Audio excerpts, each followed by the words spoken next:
你有没有想过，为什么有的人能够白手起家，从一无所有打拼到家财万贯，而有的人则是一生人都过着庸庸碌碌的生活，到头来却什么财富都积累不到，甚至是没有任何成就呢？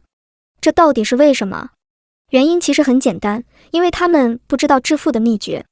若是想要成为有钱人，首先要做的就是了解有钱人的想法。大家好，欢迎来到思维空间。今天为大家带来这本《有钱人想的和你不一样》，作者哈维·艾克将带你深入了解有钱人的思维，以及穷人与有钱人之间的差距。若是想要成为有钱人的话，那就不要错过这期的视频哦。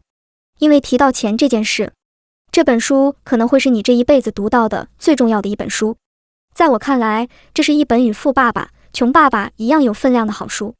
试想想，在一棵巨大的树上长满了果实，这些果实就好比我们人生的成就。但是如果对果实的大小不满意的话，许多人就会开始抱怨，为什么我的树那么不长进？但真正创造出果实的是什么呢？是树根以及养分。在地面上看到的东西，其实都是地面下的东西创造出来的。那是什么意思呢？简单一句，若是想要改变看得见的东西，我们就需要先改变看不见的东西。同样的道理也能运用在我们的人生上。若是想要获得财富，首先你必须要拥有有钱人的思维，而思维就是那个看不见的东西。富人思维是身为有钱人最基本也是最重要的能力。倘若一个白手起家的富人因为某种财务危机而失去所有的资产，他也能够在一段时间后卷土重来。反之，对于一个没有富人思维的穷人，就算是天上突然间掉下一大笔资金，他也无法好好使用，将其留在身边，为他创造价值。我曾经听过一句话，靠运气赚回来的钱，最终都会以实力亏回去。简单来说，有钱人具备了某种特别，与穷人截然不同的思维方式。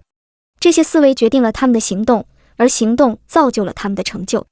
在接下来的视频内，我从书中总结出了6个我认为最重要的富人思维，将它们与你分享。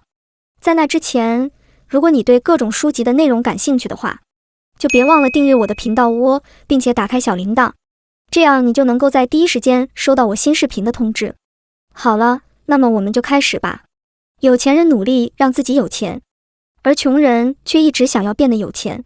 有钱人们很清楚地知道他们想要的是财富，他们的雄心不会随意动摇，所以能够全心全意地投入在创造财富的过程中。而另一方面，穷人则是永远都在想，但是却没有实际的行动。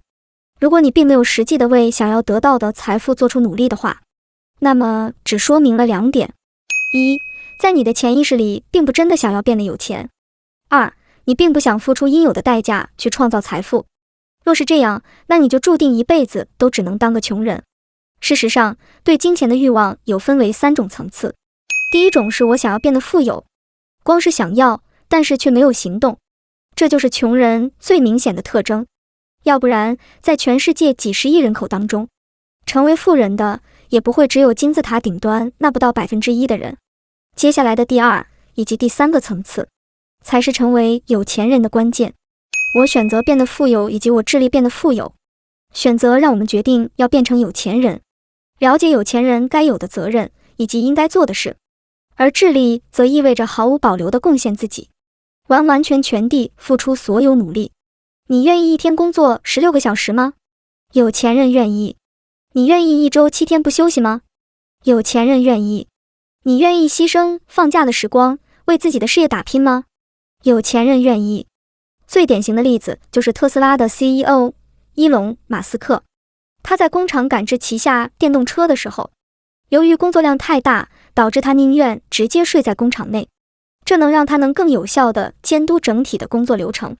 尽管工厂24小时运作，他也累得不行，但是他却乐在其中，因为他正在致力为自己的事业打拼。有钱人会不惜付出一切来达到他们的目标，而穷人却总是左想右想，迟迟不肯行动，总是想着若是付出了那么多的心血，换回来的报酬是否会成正比。想着想着就没有下文了。一句话概括，如果你不是全心全意想要创造财富，那么你就创造不出多少财富。有钱人专注于机会，而穷人则专注于障碍。说到底，这都要回到一个古老的问题：杯子内的水是半满的还是半空的？在这里，我们并不是要讨论正面思维，而是要探讨一个人习惯性看待世界的角度。穷人总是会基于恐惧而做出选择，在执行某样事情之前，浮现在脑袋的往往都是各种负面的想法。如果不成功的话怎么办？又或是这样做是行不通的。而有钱人的想法却正好相反，很多时候他们的行动都会建立在这个想法之上。这行得通，因为我会让它行得通。正是因为这种想法，有钱人在一开始看到机会的时候就会立刻扑上去，因为他们愿意冒险，所以他们越来越有钱。而穷人呢，则永远都在准备的路上。在《为何我们总是想的太多，却做的太少》这本书内，有一个有趣的例子。一名在阿富汗参加过战争的士兵在接受采访时说道：我的保命方法十分的简单，就是先开枪，然后再瞄准。没有人能够预知未来会发生的事，所以如果遇到了千载难逢的机会，就应该紧紧地抱着，不让机会溜走。在过程中才不断地开始想方法也不迟。要是在机会面前犹豫不决，那么最终你将会与财富擦肩而过。让我们再看看另外一个例子。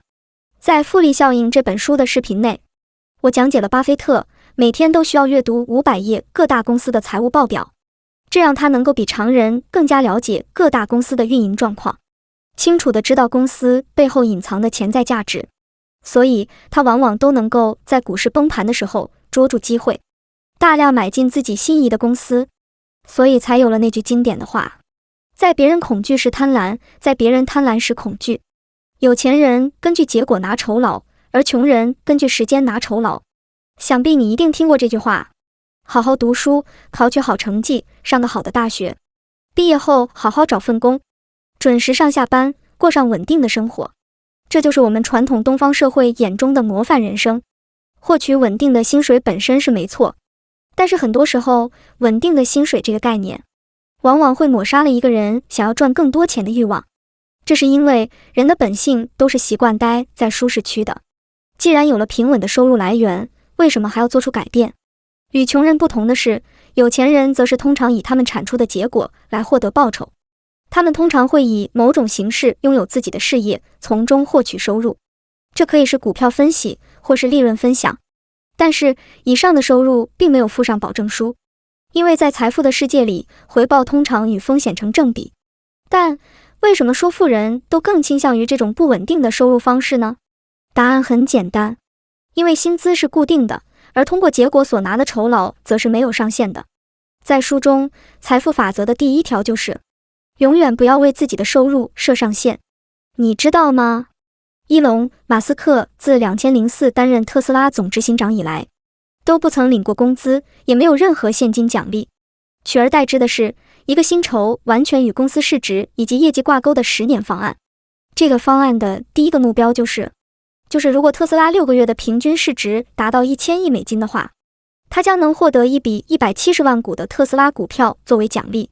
终于在奋斗了16年后，他终于领到了这份市值过亿的薪水。从这方面，我们就能看到一个富人对于欲望的决心。以产出的结果决定报酬这个方法，能够促使一个人为了达到目标而使尽全力，获得超凡的财富。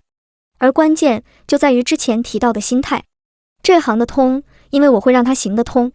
总结一句，若一辈子都只是替人打工领薪水，那么永远都不可能变得有钱。如果你要变得十分的富有，那就要确定你领的是百分比的酬劳，否则就自己当老板。有钱人专注于自己的净值，而穷人专注于自己的工作收入。不知道你有没有注意到，每年的福布斯全球富豪排行榜上，决定富豪们的排名的，一直以来都是个人资产或是身价，而从来都不是年薪或是月薪。因为对于真正的有钱人而言，每个月领多少薪水其实已经不重要了。书中举出了一个例子，在一个富豪俱乐部中，富豪们关注的话题往往都是某某人的公司最近生意十分火爆，股价提升了1倍，他的身价也水涨船高。又或是某某人刚刚卖出了自己50%的股份，赚了5000万之类的话题。你不会在富豪们的对会中听到你每个月赚多少钱这种问题。不知道你有发现到吗？工作收入固然重要，但它只是衡量个人资产的其中一个要素罢了。其他的要素还包括了收入、存款以及投资。若是想要成为富人，提高自己的净值，就必须要加强投资这一块。一般上来说，一个人越懂得投资，钱增长的速度就会越快。我们都知道，辛辛苦苦赚回来的钱，若是只放在银行里，其价值只会被通货膨胀一步一步地侵蚀掉。所以，富人都会想尽办法好好利用自己的钱，用来购入各种能够带来价值的资产，将利益最大化。当然，好的投资也能够为我们带来各种被动收入。而说到被动收入，就不得不提到下一个富人思维，那就是有钱人让钱帮他们工作，而穷人则辛苦工作赚钱。努力工作确实很重要，但是光靠工作是没有办法让你成为有钱人的。看一看全世界几十亿的人口中，哪一个不是为了生活努力奔波，但是最后成为有钱人的却是凤毛麟角。反观世界各地的富豪俱乐部内，是谁正在惬意地享受生活呢？是谁把下午的时光都拿来打高尔夫球呢？又是谁正坐在马尔代夫的沙滩上做着日光浴呢？答案就是有钱人。一般人怎么会有时间以及金钱进行这种活动？对于上班族而言，一星期的双休日能够在家里好好休息，本身就是一种奢侈了。的确，我们必须要努力的工作赚钱，因为只要拥有了钱，才能使钱为我们工作。对有钱人而言，利用自己的时间赚钱是暂时性的，但是对于穷人而言，却是永久性的。股神巴菲特曾经说过，如果你没有办法让你的钱在你睡觉的时候帮你赚钱，那你将一直工作，直到你死去。这就是为什么那么多投资理财的书籍，比如著名的《富爸爸穷爸爸》系列，都教导我们必须学会投资。无论是房地产、股票，又或是债券，投资一直以来都是富人们必备的基本技能。再看回之前提到的福布斯富豪排行榜，为什么富豪们都能够有数百亿甚至上千亿的资产呢？那些都是钞票吗？其实不是，因为他们都大量的持有了某公司的股票，比如亚马逊、脸书或是苹果等等。随着时间的推移以及公司的成长，这给他们创造了巨大的财富。巴菲特就是一个最经典的例子，靠着投资把几十年前的$100滚到了现在接近$1000亿。或许有些人还不了解投资的威力，这里我为你举个例子。苹果在发布第一代 iPhone 的时候，当时股价$4，而现在呢？截止2021年，苹果股价最高到过$140，相当于14年翻了35倍。这还不包括这么多年以来的股息派发以及股票拆分。若是将这些都纳入考虑，最终的总获利将会更加的惊人。就是富人之所以能够成为富人的其中一项秘密。上半辈子努力的工作，利用时间以及精力换取金钱，接着在下半辈子利用金钱工作，通过神奇的复利效应，让钱滚出更多的钱，达到财务上以及空间上的自由。有钱人持续学习成长，而穷人则认为他们已经知道一切。穷人常常都会试图证明他们是对的，老是把自己的贫穷怪罪于运气太坏，或是命运捉弄人，但是从来都不检讨自己是否知识不够。要知道，脸书 CEO 祖克伯平均2周就会读完一本书，而微软创办人比尔·盖茨也一样，他1年内至少会阅读50本书。古人有说，工欲善其事，必先利其器。这里的器指的就是知识。富人想要学会投资股票，就会立刻去买股票教学的书籍来读。若是想要投资房地产，就会立刻学习关于房地产的知识。没有时间的话，就会挤时间出来学习。反观穷人们，他们很有可能会说，我单是工作就已经忙得喘不过气了，怎么还有时间学习？穷人会说教育太昂贵，自己没有时间也没有金钱。但是有钱人绝对会对富兰克林所说的这句话表示赞同。如果你觉得教育很昂贵，那么你应该试一试无知的代价。在作者的训练课程上，他发现了一个有趣的现象，那些会说我没有时间或是我没有兴趣的人，大多数都是没有钱的人，而富豪们却有另外一种表现。如果我能够通过课程得到一点知识，或是得到一点进步，那就值得了。若是你总是说我没有钱，或是我没有时间，那么你什么时候才要进步？是5年，还是10年？我敢保证，10年过去了，穷人们依旧在过着庸碌的日子，说着同样的那句话，而富人早就已经利用学到的知识赚得盆满钵满了。通过以上的这6个对比，让我们更清楚地知道富人以及穷人之间的想法差距。对于富人，成功的顺序是成为、去做，最后再拥有；而穷人以及部分小康人士认为顺序则是拥有、去做，再成为。有钱人想的是，如果我要成为一个成功的人，我就应该做该做的事，努力得到想要的东西，创造财富；而穷人的想法则是，如果我有了一大笔钱，我就能够做我想做的事，成为有钱人。看到差别了吗？有钱人愿意付出，而穷人则成天在空想。如果不努力，世界上也不可能会有白吃的午餐在等着你，除非你中彩票。但相信我，通过彩票获得的钱财绝对不会持久。回到一开始的那句话，若是要改变看得见的东西，首先就要改变看不见的东西。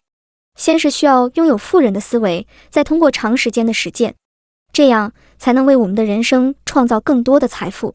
好了，今天的分享就到这里。如果你觉得我的内容对你有帮助的话，就请记得点赞、留言以及分享哦。最后，别忘了订阅这个频道，我将会继续的为你们带来更多精彩的书籍。好不好不再重要，过去已过去，谁能够计较？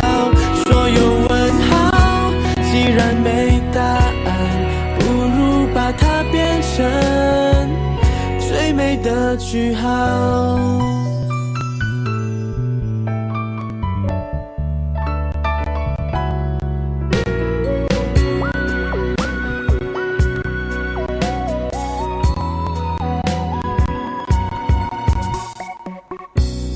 从前的伤痕已经不会再疼，那是我的回忆里永远亮着的灯。